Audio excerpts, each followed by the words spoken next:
Have you ever spent 45 minutes or longer working on a treatment plan for a patient only to have them nod along and agree with everything you're telling them while you're sitting in front of them and have them say at the end, "This all sounds great, but I'm going to wait and make an appointment after I talk it over or think on it a little bit."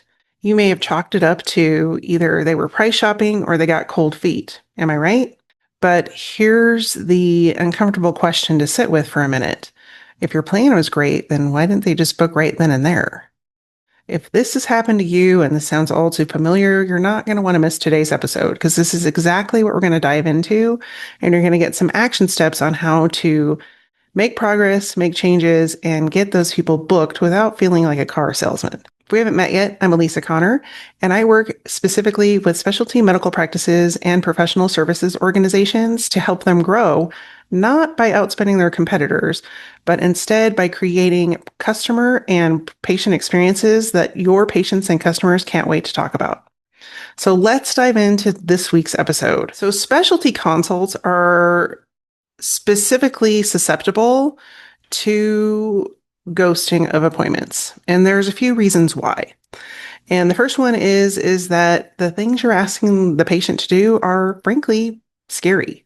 And they may not be in the right mindset or headspace to make those decisions. If you're asking them to have surgery or prescribing a new protocol treatment that is lengthy or invasive, they may just frankly say, no, I'm good. I'm just going to wait it out. And that's human nature. Like humans don't want to experience pain, even if at the end of pain, it will be a positive result. So that can be the first challenge right there is overcoming that resistance to even wanting to get treatment or have surgery. The second and I see this a lot, especially in medical practices, but also in professional service organizations, is that both sectors have and love their jargon.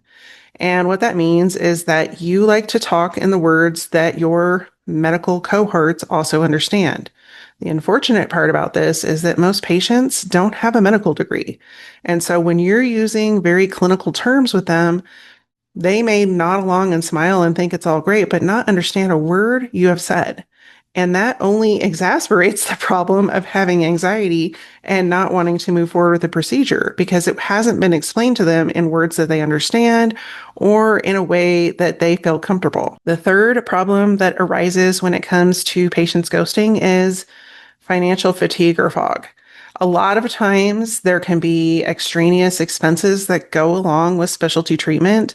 And more often than not, unfortunately, the financial implications of those procedures are not clear enough to the patient for them to make a quick decision. If it hasn't been spelled out for them exactly, it will cost this much. Typically, the insurance covers this much. It's going to be this much extra, and you can plan on this many visits. They're more than likely going to step away until they have more clarity around the financial implications for them, their family, time off of work, all of those different factors that feed into financials. The fourth challenge that can come up is we like to call it the spouse approval or significant other approval.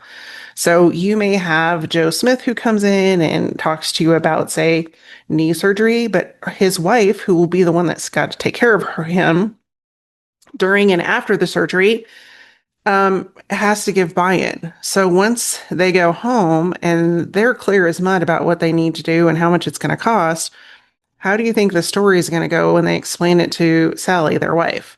Probably not very well, especially if they don't have any resources to share with Sally to explain exactly what's going to happen, how much time she's going to need to take off work, and how much care that the patient is actually going to need. And then the fifth and final phase of this is just fear and anxiety of medical practitioners as a whole.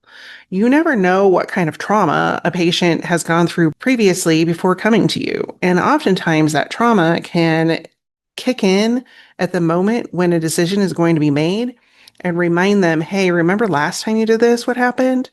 And if that isn't addressed or talked about with the patient and completely put to ease, the chances that they're going to move forward with their procedure is less and less. But if you're familiar with buying a car, as most people are, Typically, a salesperson doesn't want you to walk off the lot without buying the car. There's a reason for that. If you walk off the lot, the likelihood that you're going to come back and purchase that car drops significantly.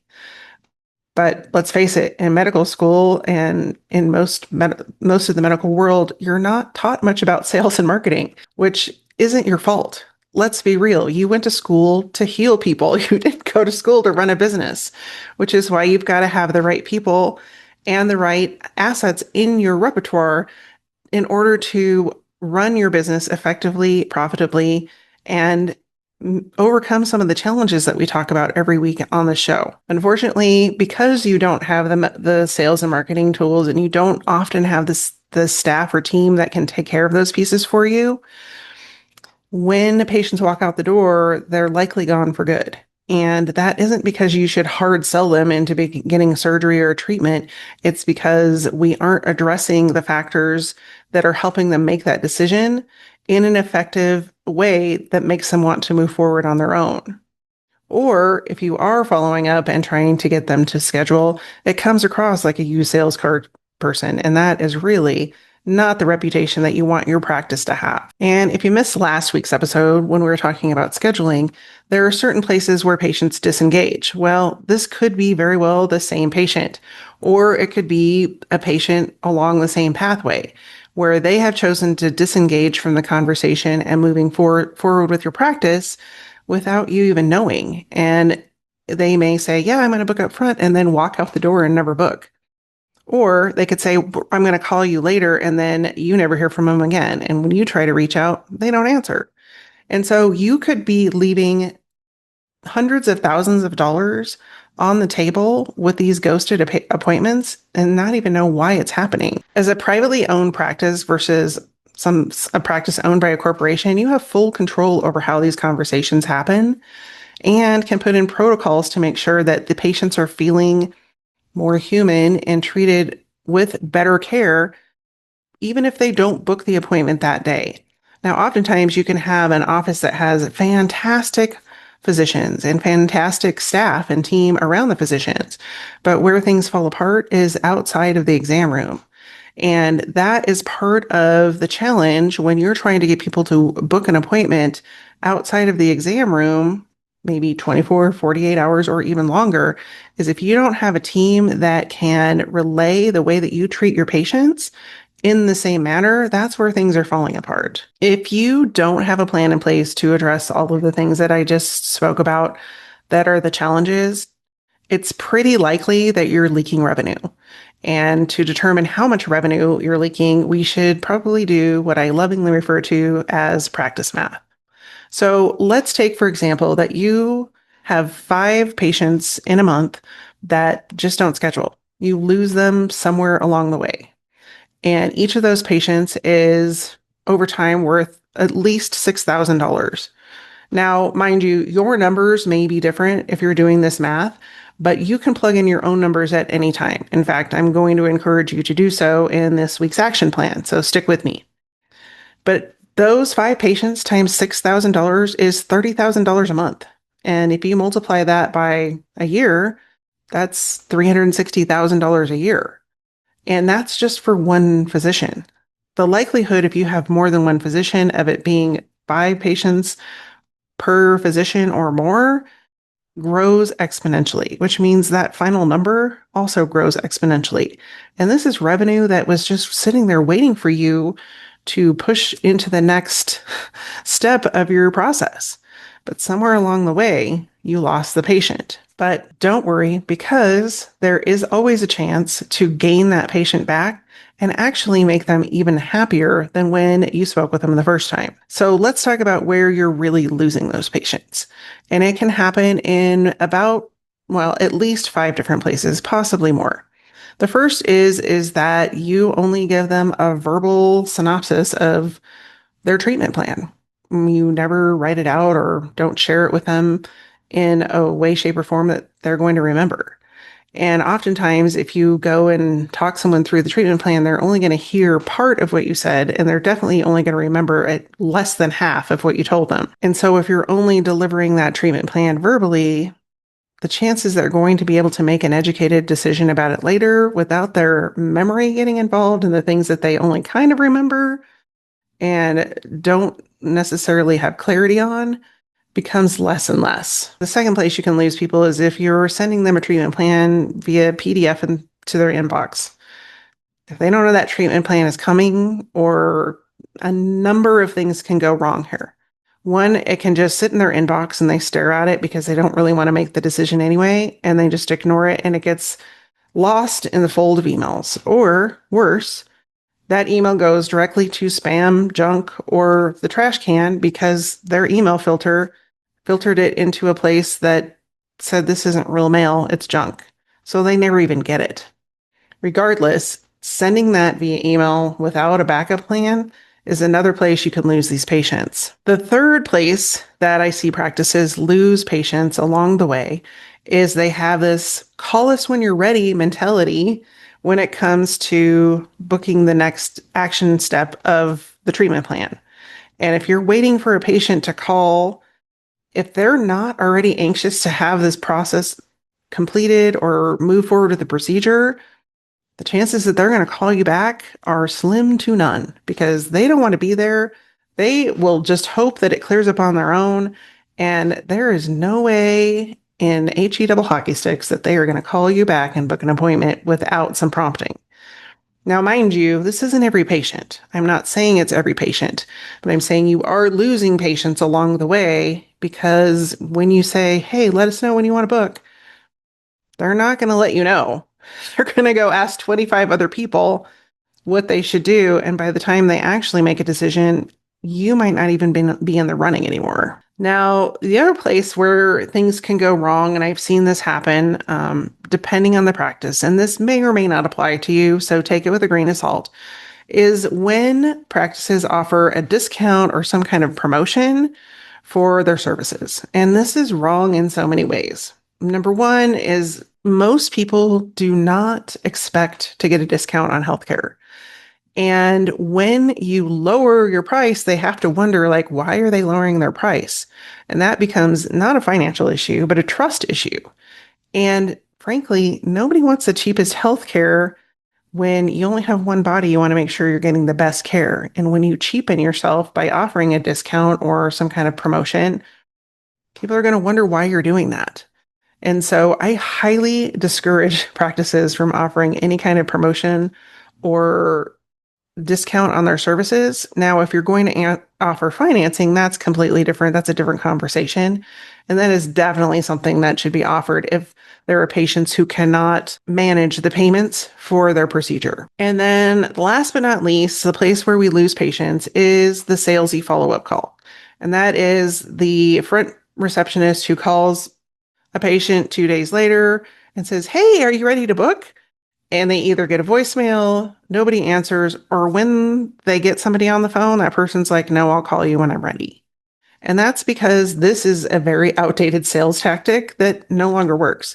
Most of the time, those receptionists are working off of a script. They don't know these people from Adam, and it comes across glaringly. So if you're going to have follow-up calls, you need to treat each patient as though you know them, you're fully briefed on who they are, what's going on with them, and treating them like a human-to-human connection. Most front office staff doesn't have the capability or the time to be able to do that with these patient calls. In fact, more often than not, these patient follow-up calls have been delegated to them because they're the only ones that have the time to do it, which is a true indication of how your patient experience really is operating as a whole. So you may be wondering, well, we're doing some of those things, and what should we do instead? Well, I'm not going to leave you hanging. There are a few things that you can do instead that will not only help you stand out from your competitors, but there are things that you specifically can do because you aren't owned by a corporation who is going to dictate what you can and cannot do. Typically, a patient is going to make a decision within 48 hours of their appointment. And that is true for pretty much any kind of major decision. If they hem and haw longer than that, then they either weren't ready to make the decision in the first place, or they're going a different direction. Think about the last time that you bought a car. for example. If you went and looked at the lot and you drove, 4 or 5 different cars and then you walked away, you really weren't ready to make a decision that day. But if you walked onto the lot and you said, I want this exact car and I want it in this color and I'm going to drive it to see if I like it, you're pretty specific about what you want and you're more than likely going to buy it that day. Unless something goes drastically wrong with the sales process, you're probably going to walk out with that brand new car. But when it comes to medical decisions, the patients are usually sitting with their significant other or their family, and they're going through exactly what you told them, what they can remember, and they're likely trying to make the best decision they can with the information that they can recall and that they have in front of them. The work when it comes to patient experience isn't around trying to chase them and make them book an appointment.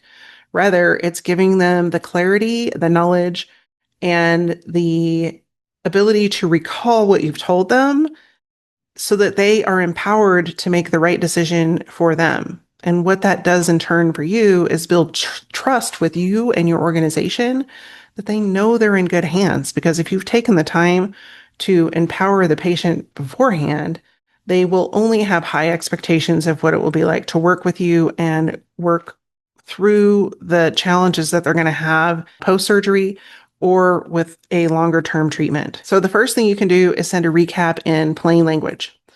Try to avoid using medical terms as much as possible. Try to speak human to human. This is where I tell people to write at a 4th to 7th grade level.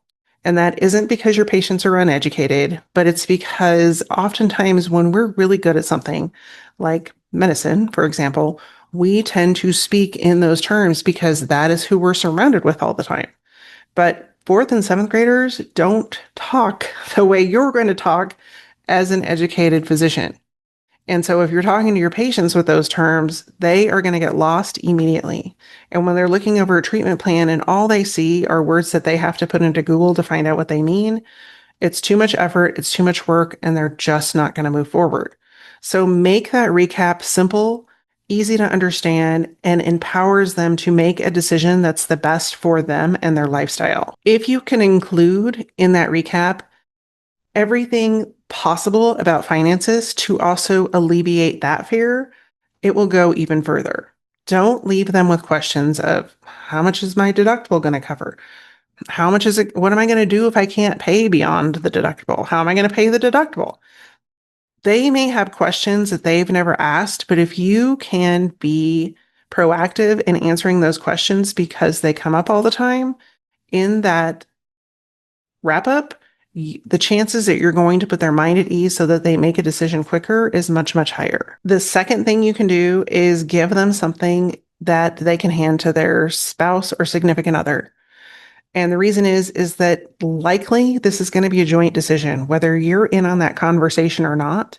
And to include the spouse or significant other immediately says something not only to the patient, but also to their family, that they matter just as much as that patient does. And you want to ensure that they're included in this decision and include all of the information that you are sharing with the patient that you can. You want to give them the resources that they'll need, including, how long you would expect the patient to be needing extra care or needing a ride to the hospital. And then if they don't have those resources, or, if the patient doesn't have somebody that they need to work with, maybe you offer those same resources to the patient because they may be putting off having the surgery or the treatment because they don't have a way to get to your office or get to the hospital to have the surgery. And so that piece of paper not only welcomes that spouse or significant other, but it also alleviates a lot of strain between the patient and your office and their family. And then the third thing that you can do is instead of making that 48-hour follow-up call seem like a sales call, like, are you ready to book yet? Because if you were called to book a surgery and that's the phone call you got, what's the likelihood you're going to jump on board and say, yep, I'm ready? Probably not, especially if you're on the fence already. So instead, make it a very authentic phone call that just asks one question. Do you have any questions about what you and Dr. Smith went over last week? And if there's a question that the person making the phone call can't answer, then they take a note of that question, go and get the answer, and then get back to the patient.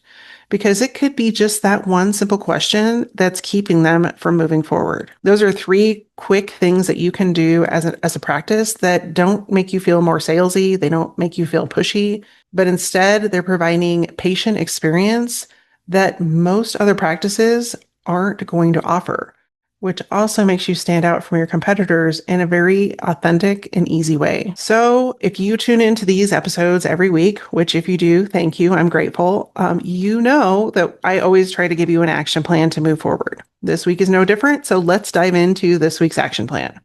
Number 1, pull the data. I am a big proponent of pulling your data so you know where you're sitting with different components of your business. I've identified 9 different places that practices leak revenue, and most practices aren't even aware of more than 1 or 2, which means your practice could be a lot more profitable and have a lot more growth without investing in more stuff. But you're never going to know if that's the case if you aren't very familiar with your data. Pull your data for the last 60 days for consults. See how many of those consults moved forward and how many of those people didn't. And take that number and multiply it by your average patient revenue. And that's going to give you a very good idea of what you're losing over a couple of months. You can take that number and multiply it by 6, and then you'll really have an oh shiitake moment, because most often that revenue is quite a bit more than practices are ready to be confronted with. So that's step number 1. Calculate your consultation loss for the last 60 days and then average it over a year. The second thing you can do is audit your own practice. Act like you had a consult, or have somebody come in and get a consult that you pay to do so. And what do they leave your office with? If the answer is nothing, then you know we have some work to do. And if the answer is we're going to email them later, again, you probably have some work to do.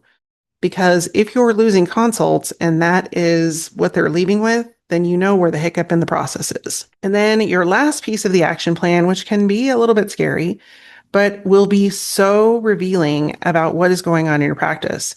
And that is to call a consult that didn't move forward and just ask them one question. What kept you from moving forward? And then document or write down everything that they say, because that in itself is gold and will tell you so much about your practice and where things are falling through the cracks, that you can then create an entire process and plan around that information. Chances are pretty high that you don't need more sales tactics for your medical practice. In fact, I wouldn't even recommend sales tactics for a medical practice. What you need instead is a practical and process-driven way to take a patient who is overwhelmed and doesn't know how to make a decision to going through the process very simply and easily and making a very valid decision for their health and their well-being in less than 48 hours. That warm follow-up process is exactly one of the processes we're going to be building in my founding members program. The program is limited to 10 participants and will follow and be based on principles and processes followed in the hospitality industry, and how we can apply those to improve patient experience across your practice.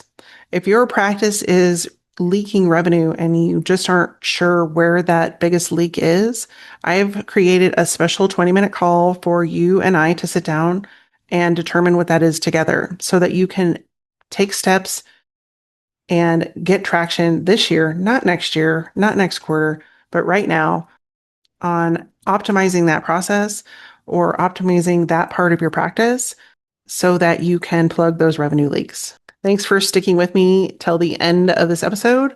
I appreciate you tuning in. If you found value in today's show, I would love for you to share it with someone else. In the meantime, I'll see you next week. Take care, be well, stay safe. See you soon.